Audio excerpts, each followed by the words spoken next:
But Vijay గారు మిమ్మల్ని contact అయిన విషయం లేదు నిజం లేదు, కాదా? నేను అసలు ఇంతవరకు ఫోన్ కూడా మాట్లాడలేదు.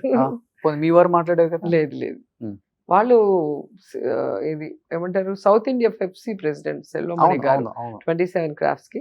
సో వాళ్ళ పిక్చర్ ఓపెనింగ్ కి వాళ్ళ పిక్చర్ సెట్ వేస్తారు కదా. Hmm. సో ఈయనతోనే మాట్లాడి చేస్తారు అందరూ కూడా, ఏ ప్రొడ్యూసర్ అయినా కూడా అట్లా కలుస్తారు. Sure. అండ్ విజయ్ వాళ్ళ నాన్న నా ఫ్యాన్. నేను ఒకే ఒక సాంగ్ విజయ్ తో చేశాను వాళ్ళ సొంత సినిమాలో. ఎస్ఏ చంద్రశేఖర్ గారు.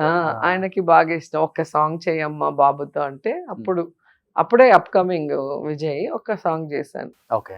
అనిపిస్తుందా ఆయన ఫ్యాన్ ఫాలోయింగ్ చూసి సీఎం అవుతారు నెక్స్ట్ తమిళనాడుకి అని?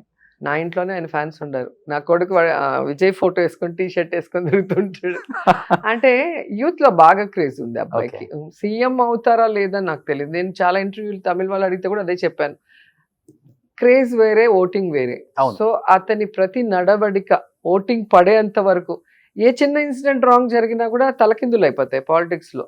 కాబట్టి ఎలక్షన్ రోజు వరకు ఆయన నడుస్తున్న విధానం, ఆయన మేనిఫెస్టో, ఆయన ప్రజలకి ఏం చేయాలనుకుంటున్నాడు, ఇది చేస్తాడా లేదా అని ఆయన నమ్మకాన్ని క్రియేట్ చేసుకోవడాన్ని బట్టి ఉంటుంది ఆయన క్రేజ్. అయితే విపరీతమైన క్రేజ్ ఉంది ఆ పిల్లోడికి. అండ్ ఇంత చిన్న ఏజ్, యాక్చువల్గా పాలిటిక్స్ లో ఇది చాలా చిన్న ఏజ్.